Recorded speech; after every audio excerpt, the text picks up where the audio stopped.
Hello दोस्तों, तो कैसे हैं आप लोग। आशा करता हूँ कि सब लोग आप अच्छे होंगे। तो चलिए शुरू करते हैं साइकोलॉजी ऑफ मनी का चैप्टर नंबर 10। इसमें हम सीखेंगे कि धन संपत्ति की बचत कैसे करें, हम अपने धन को वेस्ट होने से कैसे बचाएं। तो चलिए शुरू करते हैं। बढ़ने से पहले अगर आप चैनल पे नए हैं तो चैनल को सब्सक्राइब करें और बेल आइकन को प्रेस करें, जिससे कि आपको नए चैप्टर का वीडियो पहले से मिल जाए। और वीडियो को लाइक करें। वीडियो को जहां समझ में ना आए वहां पे कमेंट करके बताएं और कमेंट करें जो भी आपको बेस्ट पार्ट लगे इस चैप्टर का। तो बिना वक्त जाए के चलिए शुरू करते हैं अब अपना चैप्टर। धन संपत्ति की बचत करें। आपके नियंत्रण में सिर्फ एक ही कारक है और वह उसे उत्पन्न कर सकता है, जो सबसे महत्वपूर्ण है ना अद्भुत। चलिए मैं आपको अपने पैसे बचाने के लिए राजी करता हूँ। इससे ज़्यादा देर नहीं लगेगी, लेकिन यह एक अजीब काम है ना। क्या आप पैसे बचाने के लिए लोगों को मनाना पड़ता है? मेरा मानना है हाँ, बहुत से लोगों को मनाना पड़ता है। एक नियत आय के बाद लोग मुख्यतः इन 3 समूहों में जाते हैं। जो बचत करते हैं, जिन्हें नहीं लगता कि वे बचत कर सकते हैं, जिन्हें लगता है कि वे बचत करने की ज़रूरत नहीं रखते। यह बाकी 2 समूहों के लिए है।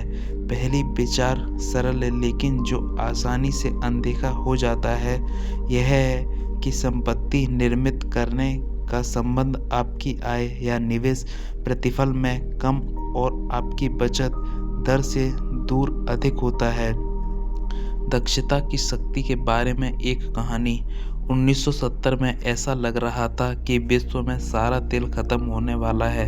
हिसाब अधिक कठिन नहीं था और जितना तेल हम खुदाई करके निकाल सकते थे वह कम पड़ता ही जा रहा था। शुक्र है कि तेल का खात्मा नहीं हुआ, लेकिन ऐसा इसलिए नहीं कि हमें अधिक तेल मिल गया और फिर हमने बेहतर ढंग से खुदाई करने सीख गए। तेल संकट पर विजय पाने के सबसे बड़ा कारण यह था कि ऐसी कारें हमने और फैक्ट्रियां और घर शुरू किए जो पहले की तुलना में अधिक ऊर्जा में अच्छे हैं। विश्व में अपनी ऊर्जा संपत्ति को बढ़ाकर विकसित नहीं की, बल्कि अपनी ऊर्जा की खपत को घटाकर की। यूएस का तेल और गैस उत्पादन 1975 से 65% बढ़ चुका है, जबकि उस ऊर्जा के साथ हम जो कर सकते हैं संरक्षण और दक्षता उसके दोगुना हो चुके हैं। इसलिए यह देखना आसान है कि क्या अधिक महत्वपूर्ण है। निवेश प्रतिफल आपको अमीर बना सकते हैं, लेकिन कोई निवेश कार्यनीति काम करेगी या नहीं, कब तक काम करेगी या मार्केट साथ देगा या नहीं, यह हमेशा शंका रहता है। परिणाम अनिश्चितता से घिरा रहता है। अगर आप सोचते हैं कि संपत्ति विकसित करने के लिए और अधिक धन और निवेश प्रतिफल की आवश्यकता होगी, आप उतने ही निराशावादी बन जाएंगे जितने 1970 में वे ऊर्जा के अंत में विश्वास करने वाले थे। अगर आगे बढ़ने की पथ कठिन और आपको नियंत्रण से बाहर नजर आएगा, संपत्ति से वंचित अवशेष जो आपके खर्च के बाद बचती है, और क्योंकि आप बिना ऊंची आय के भी संपत्ति विकसित कर सकते हैं, लेकिन बिना उच्च बचत दर के संपत्ति को जोड़ने का कोई मौका नहीं रखते। यह बिल्कुल स्पष्ट है कि क्या अधिक महत्व रखता है। महत्वपूर्ण रूप से संपत्ति का मूल्य आपकी आवश्यकताओं के सापेक्ष है। मान लीजिए आपकी और मेरी शुद्ध संपत्ति बराबर है। एक उच्च बचत आय का मतलब यह भी है कि आपका खर्च सामान्य से कम होगा, और कम खर्च का मतलब है कि आपकी बचत अधिक होगी तब की तुलना में जब आप अधिक पैसा खर्च करते हैं।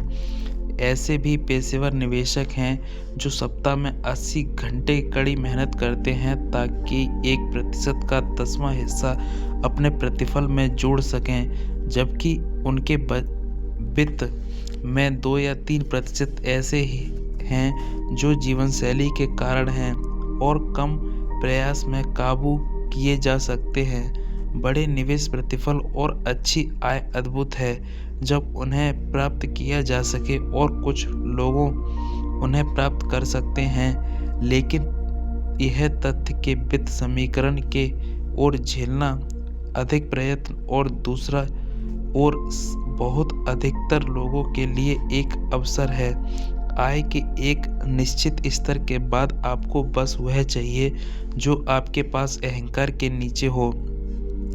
मूलभूत चीज़ों की आवश्यकता सबको होती हैं। जब वे पूरी हो जाती हैं, आरामदेह मूलभूत आवश्यकताओं का एक और स्तर होता है, और उसके बाद वे मूलभूत आवश्यकताएं होती हैं जो आरामदेह, मनोरंजन और शिक्षात्मक भी हों। लेकिन भौतिकवाद के एक स्तर से आगे बढ़कर खर्च करना आपकी आय की ओर पहुँचते आपके अहंकार को प्रतिबंधित करता है। पैसे खर्च करने का वह तरीका जिससे लोग यह पता चला सकते हैं कि आपके पास कितना पैसा है या फिर था, इसे इस नज़र से देखिए। और बचत को बढ़ाने का सबसे शक्तिशाली उपाय आय को बढ़ाना नहीं है, बल्कि अपनी विनम्रता को बढ़ाना है।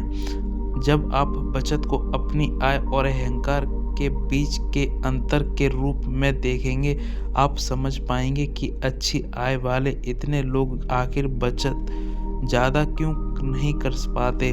स्वाभाविकता के विरुद्ध यह एक दिन प्रतिदिन का संघर्ष बन जाता है जिसमें आप दूसरों का मुकाबला करने के लिए अपनी चादर से बाहर पैर फैलाते रहते हैं। वे लोग जिनकी व्यक्तिगत वित्तीय सफलता चिरस्थायी होती है, दूसरे जरूरी नहीं है कि उनकी आय अधिक ऊंची हो, उनकी प्रवृत्ति अच्छी ऐसी होती है कि दूसरे लोग उनके बारे में क्या सोचते हैं इस बात से उन्हें कोई फर्क ही नहीं पड़ता। अतः लोगों की बचत करने की क्षमता जितना वे सोचते हैं उससे कहीं अधिक उनके नियंत्रण में होती है। कम खर्च करके बचत की जा सकती है। अगर आपकी कामनाएं कम हो तो आप पैसा भी कम खर्च करेंगे और आपकी कामनाएं कम हो रहेंगी। अगर आप इस बारे में कम परवाह करेंगे कि दूसरे आपके बारे में क्या सोचते हैं, जैसा कि मैंने इस किताब में तर्क किया है, धन संपत्ति वित्त से अधिक मनोविज्ञान पर निर्भर करती है और आपको बचत करने के लिए किसी खास कारण की जरूरत नहीं होती। कुछ लोग घर के अग्रिम भुगतान, नई कार या सेवानिवृत्ति के लिए बचत करते हैं। यह बहुत अच्छी बात है वाकई में, लेकिन बचत करने के लिए हमें किसी विशेष वस्तु को खरीदने के उद्देश्य की आवश्यकता नहीं होती। आप सिर्फ बचत करने के लिए उद्देश्य से बचत कर सकते हैं और वास्तव में आपको ऐसा करना भी चाहिए। पैसा जिस प्रत्यक्ष सामान को खरीद सकता है उसे सभी जानते हैं। अप्रत्यक्ष पहलू का सामना समझना कठिन है, इसलिए यह अक्सर अज्ञात रह जाता है। लेकिन संपत्ति के प्रत्यक्ष लाभ हमारे सुख को बढ़ाने में कहीं अधिक मूल्यवान और समझ सिद्ध हो सकते हैं, बजाय उन प्रत्यक्ष वस्तुओं के जो हमारी बचत का स्पष्ट रूप से लक्ष्य होती हैं। खर्च करने के उद्देश्य के बगैर की गई बचत आपको विकल्प और नम्रता के साथ साथ प्रतीक्षा करने की क्षमता और सही विकल्प दबोचने का अवसर प्रदान करती है। यह आपको सोचने के लिए समय देती है। यह आपको अपनी खुद की शर्तों पर रास्ता बदलने का क्षमता को देती है। यह नम्रता और अपने समय पर नियंत्रण संपत्ति का एक उद्देश्य प्रतिफल के समान है। बैंक में नकद पर कितना प्रतिफल होता है और आपके करियर बदलने, जल्दी सेवानिवृत्त होने या चिंता से मुक्ति प्रदान करने बैंक में हुई बचत जो 0% ब्याज देती है एक साधारण प्रतिफल उत्पन्न कर सकती है। अगर वे आपको यह नम्रता प्रदान करें कि आप कम आय लेकिन उद्देश्यपूर्ण रोजगार पर चुन सकें या फिर निवेश अवसरों के लिए प्रतीक्षा कर सकें। जब नम्यता रहित लोग बेचैन हो जाते हैं और वह उद्देश्य प्रतिफल बहुत महत्वपूर्ण होता जा रहा है। विश्व पहले अत्यधिक स्थानीय रूप हुआ करता था। इतिहासकार रोवन गार्डन के अनुसार कुछ 100 वर्ष पहले तक 75% अमेरिकियों के पास ना तो टेलीफोन थे और ना ही नियमित मेल सेवा। इसके कारण प्रतिस्पर्धा अत्यधिक स्थानीय हुआ करती थी। औसत बुद्धिमत्ता वाला कोई कर्मी अपने कस्बे में सेवा सर्वश्रेष्ठ हो सकता है और उन्हें सर्वश्रेष्ठ समझा भी जा सकता है क्योंकि उन्हें दूसरे कस्बे में किसी अधिक होशियार कर्मी के साथ मुकाबला नहीं करना पड़ता। अब यह बदल चुका है। एक अत्यधिक संयुक्त विश्व का मतलब और वह प्रतिभा का सागर जिसमें आप प्रतियोगिता करते हैं वह आपके कस्बे में सैकड़ों और हजारों से विश्व भर में फैले लाखों करोड़ों में पहुंच चुका है। एक ऐसे विश्व जहां बुद्धिमत्ता अत्यधिक संयुक्त है और बहुत से पुराने तकनीकी कौशल स्वचालित हो चुके हैं। स्पर्धात्मक लाभ और व्यवहार कौशल को मिलता है जैसे संचार कौशल, संवेदना और शायद सबसे अधिक नम्यता। अगर आप में नम्यता है आप अच्छे अवसरों की प्रतीक्षा कर सकते हैं अपने करियर में भी और निवेश में भी। आपके लिए आवश्यकता अनुसार एक नया कौशल सीखने की संभावना होगी जो वह कर सकते हैं जो आप नहीं कर सकते, जो आपके पास अपनी खुद की गति के अनुसार अपनी अभिलाषा के साथ स्थान ढूंढने से अधिक छूट होगी। आप एक नई दिनचर्या, एक धीमी गति ढूंढ सकेंगे और जीवन के बारे में अलग धारणाओं के साथ सोच पाएंगे। इन सब चीज़ों को कर पाने की क्षमता जब अधिक अन्य लोग ऐसा नहीं कर सकते। ऐसा कई चीज़ों में एक है जो आपको एक संसार ऐसे की अद्वितीय प्रदान करेगी जहां बुद्धिमत्ता अब तक दीर्घकालिक लाभ नहीं है। अपने समय और विकल्पों पर अधिक नियंत्रण होने विश्व के सबसे मूल्यवान मुद्राओं में से एक बनता जा रहा है।